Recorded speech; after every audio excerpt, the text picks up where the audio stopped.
Bonjour à tous, bienvenue pour cet astro-oracle donc du 19 juin jusqu'au 25 juin.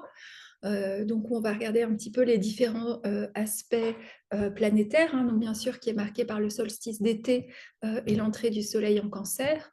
Donc on est toujours dans les énergies pardon, de la nouvelle lune en Gémeaux, hein, qui était au carré de Neptune, et c'est quelque chose qui est, j'allais dire, euh, j'allais encore avec le Gémeaux me confondre dans les langues, mais qui est encore accentué lundi matin, puisque le Soleil, un des premiers aspects de la semaine, c'est le Soleil donc, qui est en Gémeaux en carré à Neptune, donc qui vient vraiment laisser cette sensation un petit peu de l'impossibilité de l'énergie Gémeaux, qui d'habitude est beaucoup dans la recherche de l'information, dans la recherche de contact, qui peut avoir cette énergie aussi très à l'extérieur d'elle-même. Là, au dialogue de Neptune, le mystique, l'appel de la rédemption, le besoin de dissoudre, dans l'ombre, il y a quelque chose qui se dissout et qui provoque un petit peu du flou, hein, où on peut avoir cette impression de nager sous l'eau, où on peut aussi se sentir parfois avec Neptune comme ayant, vous savez, ces excès un petit peu de nostalgie, de la nostalgie d'un ailleurs, d'avoir envie de s'abreuver justement à une source qui nous ferait du bien, hein. Mais je trouve que la lumière toujours du Soleil en carré à Neptune, c'est la possibilité de dissoudre, de lever les voiles sur des choses de notre personnalité, et dans le Gémeaux aussi beaucoup dans ce qu'on se raconte sur nous-mêmes ou sur notre lien aux autres, ou sur ce qu'on aimerait intellectuellement aussi achever, achieve, pardon, c'est pas très français. Hein. Mais là, Neptune, il vient nous dire, mais fais confiance, laisse-toi toucher par la grâce, laisse-toi porter, euh, ose rêver aussi. Je trouve qu'il y a comme une invitation un petit peu de formuler aussi, quand on a dépassé peut-être des bulles de l'illusion qui se sont percées, peut-être aussi des déceptions, hein. Junon était conjoint à cette nouvelle lune, donc peut-être dans nos relations les plus proches ou les plus contractuelles, donc le couple, mais moi j'élargirais Junon à toutes les relations engagées. Il y a peut-être cette ombre de Neptune qui met un flou, qui nous fait douter peut-être de ces relations-là. Et à la fois, l'appel de Neptune, c'est d'accepter de les sacrifier, dans le sens d'en faire du sacré pour voir ce qui est sur un autre plan, pour prendre de la hauteur, pour s'élever, hein, tout simplement. Donc dans la suite aussi des aspects de lundi, donc de lundi 19, on a aussi Vénus qui va rentrer dans ce qu'on appelle la zone de rétrogradation. Ça veut dire que Vénus demain est environ à 12 degrés, je pense à peu près du Lion, hein, et elle rétrogradera jusqu'à 12 degrés, hein, elle rétrogradera de 28 à 12 degrés du Lion. Je vous invite, je vous mettrai le lien de l'atelier, hein, que j'ai enregistré vendredi. Donc, si vous vous inscrivez, il est disponible gratuitement en replay, hein. On parle vraiment, voilà, de toute la mythologie, ben, j'y reviendrai. Mais la rentrée dans l'ombre de la rétrogradation peut être intéressant à observer euh, si on a envie tout simplement aussi de suivre un petit peu cette descente de 40 jours de 40 jours de Vénus qui aura lieu fin juillet dans l'inframonde, hein. Je vous parlais beaucoup et je le parle dans l'atelier euh, cette, euh, de cette lien dans le symbolisme avec Inanna qui va rencontrer Ereshkigal, sa sœur de l'ombre. Et on sait très bien que dans les mythes, tous les personnages sont la même personne, hein. Donc il y a sans doute, lors de la rétrogradation de Vénus, une confrontation, ou en tout cas une rencontre avec des zones d'ombre. Des zones d'ombre dans le lion, c'est le lieu où on cherche encore l'approbation d'autrui, c'est le lieu où on rayonne pour les mauvaises raisons, c'est-à-dire pour des raisons toujours d'attente ou d'être mis dans la lumière. Alors que le lion, c'est une invitation quand même à nous remettre au centre de nous-mêmes, nous remettre au centre de ce qu'on fait, et surtout, je pense, à vraiment cultiver la joie, hein. Il y a cette énergie Gémeaux, même si elle est dissoute, hein, quelque chose de l'ordre de la joie. On le verra aussi dans les aspects de la semaine, mais il y a quelque chose qui nous invite quand même, je trouve, à remettre de l'espoir, remettre de la joie, remettre du dynamisme aussi, hein. L'autre aspect, je suis désolée, ce sera beaucoup par aspect. Donc, on a Jupiter aussi qui sera en sextile à Saturne. Alors, c'est en effet bien lundi, hein. Des fois, moi j'ai les aspects écrits en heure guatémaltèque et des fois je me trompe un peu comme on a 8 heures de décalage. Donc, ça, c'est un aspect important pour le collectif parce que le cycle de Saturne-Jupiter a commencé en 2020, fin 2020. Vous saviez, on avait parlé de cette entrée de 0 degré du Verseau, cette entrée voilà le cycle de Jupiter-Saturne qui ouvre souvent au niveau des politiques sociales, des politiques publiques, quelque chose de nouveau. Hein. Là, il dialogue en sextile. Alors, un sextile, j'ai à le rappeler, c'est un aspect de Vénus, donc c'est un aspect qui nous demande un petit effort, mais qui peut nous dire qu'on peut profiter justement d'un Jupiter en taureau et d'un Saturne en poisson. Donc, comment on profite de ces deux énergies archétypales? On l'a dit à plusieurs reprises, Jupiter en taureau, il nous invite à cette expansion de la matière, mais il nous dit aussi que le sens des choses est revenir dans le taureau, donc dans une forme de simplicité, dans une forme de devenir, j'allais dire, nos propres coupes. Donc il y a quelque chose qui vient un petit peu élargir notre coupe. Alors ça peut être le lien au corps, hein, de nous mettre en mouvement, ça peut être aussi le lien à la façon, j'en avais pas beaucoup parlé, je ne me rappelle plus dans quel épisode, sur Jupiter qui vient nous questionner aussi cette notion de richesse. Et je trouve que le sextile à Saturne, c'est comme si, dans ce dialogue, hein, comme si, ce que disait même dans la théorie hellénistique, hein, les aspects planétaires, c'est est-ce que les planètes se voient et s'envoient en quelque part de la lumière, hein. Saturne en poisson, c'est le sage, mais c'est le sage un petit peu, il y avait ce même qui était drôle, moi, enfin, en tout cas moi, pour les astrologues qui m'avaient fait rire, je crois que c'était Saturne en Verseau, vous aviez Gandalf, Saturne en Capricorne, vous aviez, comment il s'appelle, celui de Harry Potter, là, Dumbledore, et puis Saturne en Poisson, vous aviez juste un poète en short avec son petit carnet, un peu, voilà. Donc, pourquoi? Parce que Saturne en Poisson, il est aussi dans le domaine de Jupiter, hein, donc il y a quelque chose qui nous parle avec Saturne en Poisson d'une dissolution de la rigidité qu'on a pu vivre en effet 2019, 2021, 2022. Et Saturne en Poisson, au contraire, il nous ramène dans une forme de simplicité, mais pas la simplicité du taureau, qui est une simplicité vraiment de la terre. Là, je trouve qu'il y a une simplicité des cieux. Je ne sais pas si je peux dire simplicité de l'invisible, simplicité dans notre lien au divin, au sacré. Et donc, il y a vraiment ce beau sextile, hein, qui va être présent encore cette semaine et sans doute encore dans la semaine prochaine, mais qui nous dit comment je me fais plaisir dans Jupiter en taureau, mais il y a une dimension aussi de Saturne en poisson, d'une forme de sagesse, d'une forme de sacré, vous voyez, comme une jouissance modérée ou une jouissance bienheureuse, mais qui serait heureuse des choses simples.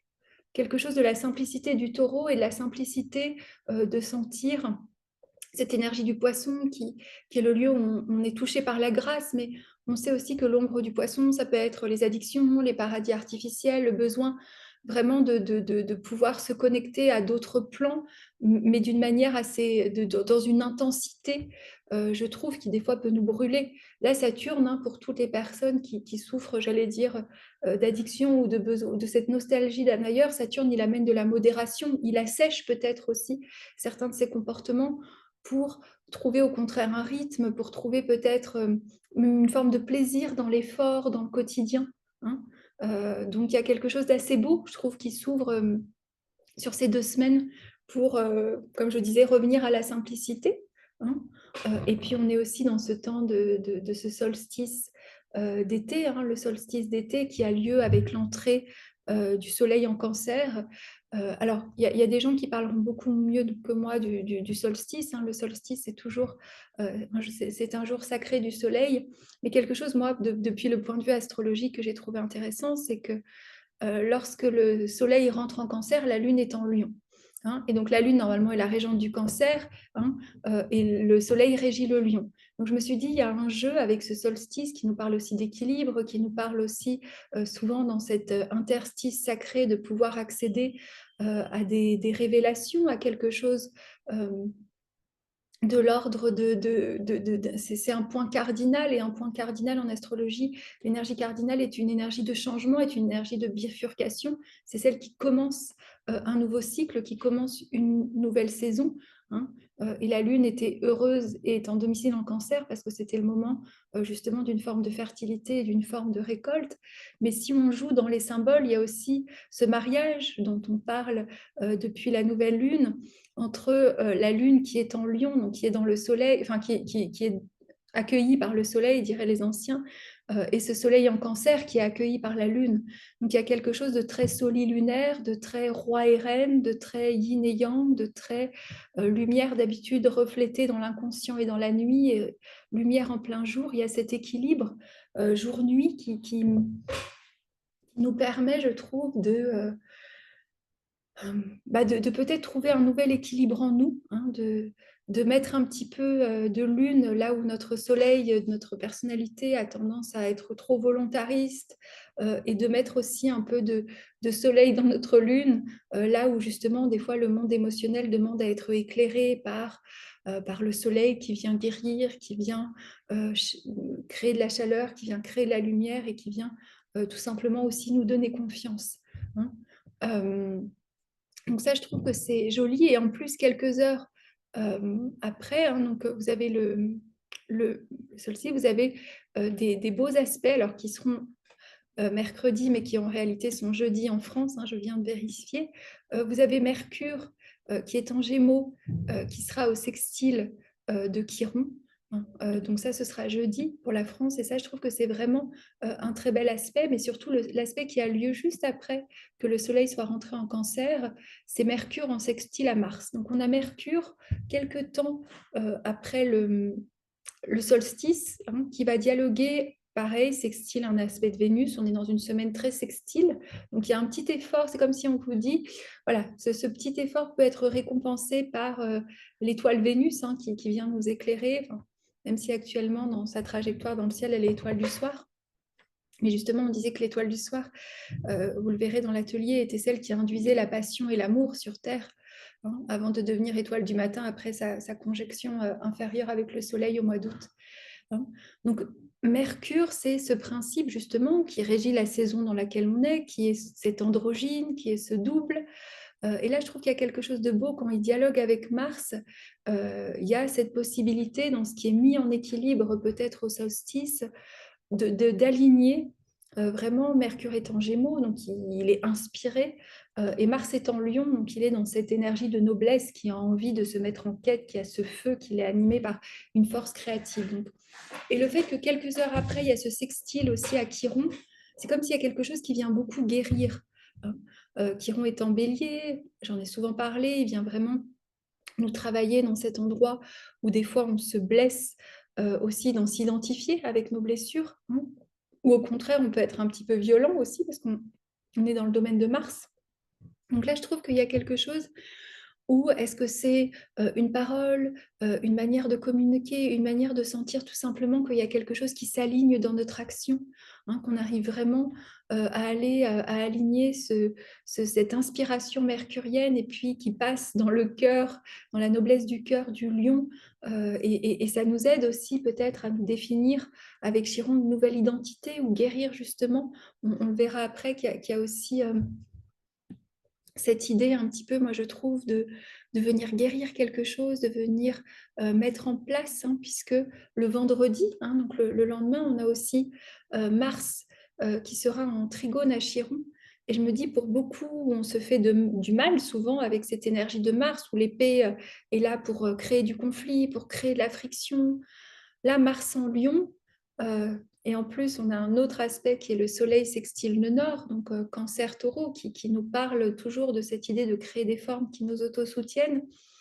Et c'est comme s'il peut y avoir des compréhensions, Mercure, Chiron, Mars, qui sont dans ces alignements assez beaux, de comment on peut devenir des gardiens aussi de notre être solaire, de ce qu'on a envie de mettre en place aussi dans nos vies, dans nos existences, mais comment on peut le faire avec cette noblesse du chevalier du Graal, j'allais dire, et puis qui a cette dimension de Chiron, ce passeur des nouveaux mondes, qui nous aide à avoir une nouvelle compréhension, une nouvelle vision, hein, et que cette épée devienne un antidote, qu'elle devienne Excalibur, j'allais dire, qui est l'épée qui était aussi liée justement à la grande déesse et donc au cycle lunaire, hein, puisque on était aussi dans ces fêtes très célébrées au solstice, mais qu'il y ait peut-être aussi ce côté sacré des jours solaires, des jours lunaires, qui reprennent place et qui nous permettent aussi de conduire nos vies, hein.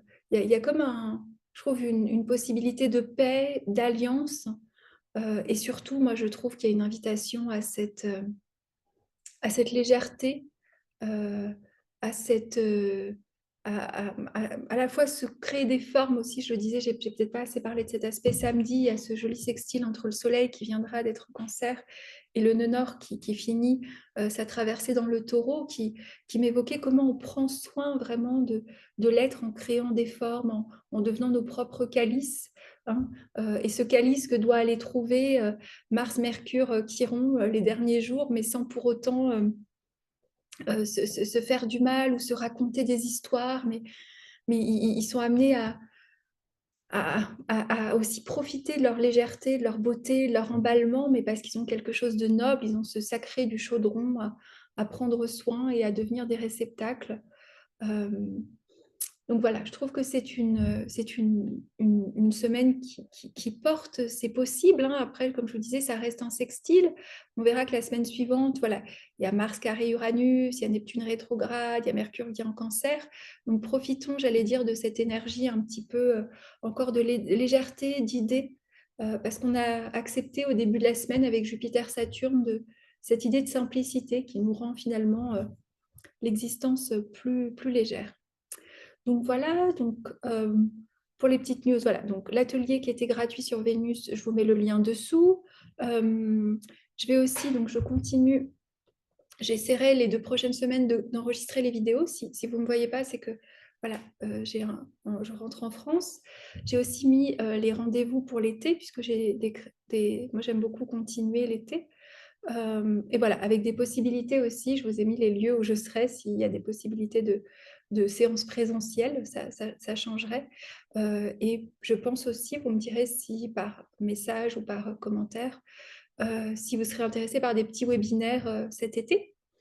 Et la dernière aussi nouvelle, c'est que voilà, je vais ouvrir un cours enfin, après 10 ans qu'on me le demande, d'astrologie vraiment assez poussé dans ce lien entre l'astrologie ancienne et l'astrologie moderne, des profondeurs et des archétypes. Et voilà, j'ai pas encore publié, j'ai déjà des personnes, je voudrais que ce soit un petit groupe, mais s'il y en a qui sentent l'appel, voilà, qu'on se fasse un petit entretien avant, puisque on passera beaucoup de temps ensemble, puisque c'est en effet beaucoup en live et avec des supports. Donc voilà. Et bien sûr, j'ai oublié encore la dernière, pardon, ça fait beaucoup, les révolutions solaires des cancers que j'ai ouvert et aussi des lions pour cet été. Au plaisir.